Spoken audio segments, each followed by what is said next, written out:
జై సద్గురు బ్రహ్మరాజుకి జై. శ్రీ అచలానంద సంపూర్ణాంబ సమేత శ్రీ పరిపూర్ణానంద ఎర్రగుంట సుందర రామయార్య రాజయోగి సద్గురు ప్రభు మహారాజుకి జై. శ్రీ అభయానంద చిట్టేటి కోదండరామయ్య తండ్రికి జై. శ్రీకృష్ణ దేశికేంద్రుల వారిచే విరచితంబైన క్షరాక్షరోపాధి ద్వైదోషరహిత పరమతత్వ కందపద్యములు 211, 212. లేని నారాకపోకలు దేనందున దోచబడే నదె బయలు సుమ్మి, దానిని గురు కృపచేగని నేనేగిన రాను పోను నిజమెన్నటికిన్. తనువుకు నాకును వేరని ఎనగూడదెట్టులని ననవరతంబున్, పనులన్నీ తనువునే లేకను జేయగ వశముగాదు గావున సామి. జై నిజ గురుభ్యో నమః. జై అనుభవానందాయ నమః.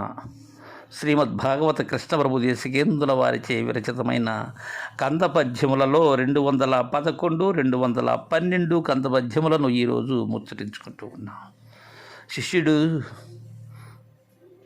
తను గురువు ద్వారా పొందినటువంటి బోధనా క్రమాన్ని ఎరిగిస్తూ ఉన్నారు. గురుదేవా, లేని నా రాకపోకలు దేనందున దోచబడే నది బయలు సుమి, దానిని గురు కృపచే గని నేనేగిన రాను పోను నిజమెన్నటికిన్. ఈ లేనటువంటి నా యొక్క రాక కానీ పోక కానీ, మూలము లేని గుర్తెరిగే శరీరము దేనిలో అయితే తోచబడుతూ ఉన్నదో, ఎరుక దేనందు తోచబడుతూ ఉన్నదో అది బయలు, అది బట్టబయలు. లేనటువంటి నా రాకపోకలు దేనందున తోచబడుతూ ఉన్నవి?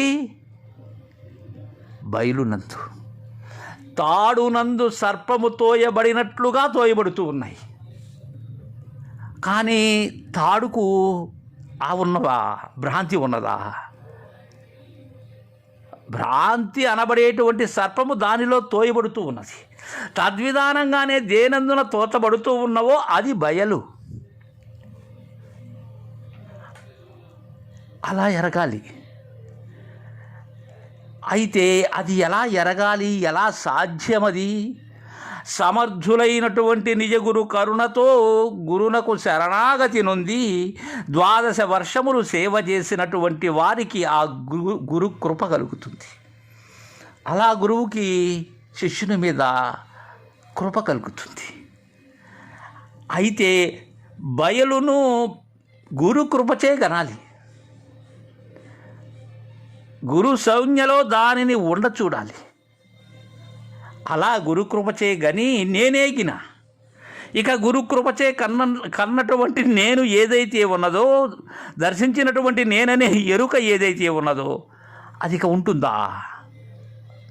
ఇక లేదు. నేను లేనప్పుడు రాకపోకలు ఎక్కడున్నాయి? ఎరుక రహితమైన పిమ్మట ఇక ఎరిగేది ఎవ్వరు? ఇక రాకపోకలు ఎక్కడా?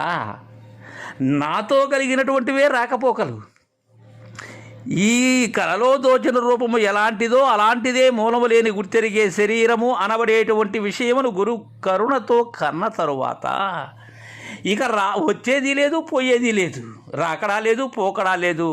నిజమెన్నటికి నిజమైనటువంటి బయలు ఎల్లప్పుడూ ఉంటుంది. ఇది నిజం, ఇది గురువాక్యం. ఇది లేనటువంటి నా రాకపోకలు దేనందు తోచబడుతూ ఉన్నవో అది బట్టబయలు. దానిని ఎలా తెలియాలి? గురు కరుణతో తెలియాలి.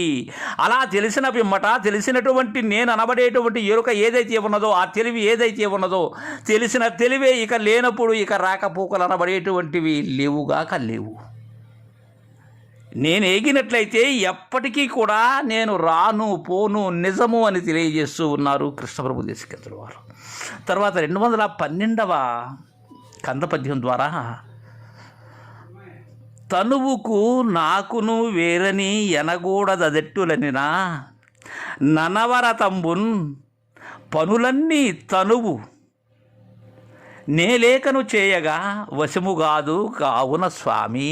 స్వామి గురుదేవా, చాలామంది తనువు వేరే, నేను వేరే, ఎరుక వేరే, దేహం వేరే, జగత్తు వేరే, ఇలాంటి భ్రాంతితో అనేటువంటి మాటలు కొన్ని ఉన్నాయి. అలా అనకూడదు. తనువు నేను వేరు కాదు ఎప్పటికీ కూడా. ఎందుకంటున్నానంటే ఈ మాట అనకూడదు. అది ఎట్టులననా, అది ఏ విధముగా అంటే ననవరతంబున్ ఎల్లప్పుడూ కూడా పనులన్నీ తనువు నే లేఖను చేయగ వశము కాదు. తనువు తనంతట తానుగా ఏ పని చేయలేదు. ఈ ఆవరణ శక్తి విక్షేప శక్తి రెండూ కూడినట్లయితేనే అన్నీ జరుగుతాయి. ఇవి ఒకదానిని విడిచి ఒకటి ఉంటే ఎందుకు కొరగానటువంటిది. తనువును విడిచినటువంటి నేను ఇక నిలిచేటువంటి స్థానమే లేదు. ఈ పనులు ఈ కర్మలన్నీ కూడా నే లేకుండా చేయవశమవుతుందా తనువుకు, దేహమునకు? ఆ దేహము దేహి రెండూ కలిసి ఉన్నప్పుడే సమస్త కార్యములు కూడా, ఈ సృష్టి స్థితి లయములు కానీ, అదే విధముగా జాగ్రత్త స్వప్న సుషుప్తులు కానీ, ఈ అవస్థలన్నీ కూడా నేను తనువు రెండూ కలిసి చేసేటువంటివే కానీ నేను లేక మేను చేసేటువంటిది దానికి వీలు లేదు, మేను లేక నేను చేసేదానికి వీలు లేదు. చేయగ వశము కాదు కావున స్వామి గురుదేవా, ఇదయ్యా మీరు నాకు బోధించినటువంటి విధానం. తనువుకు దేహమునకు నాకు వేరని ఎప్పటికీ అనరాదు.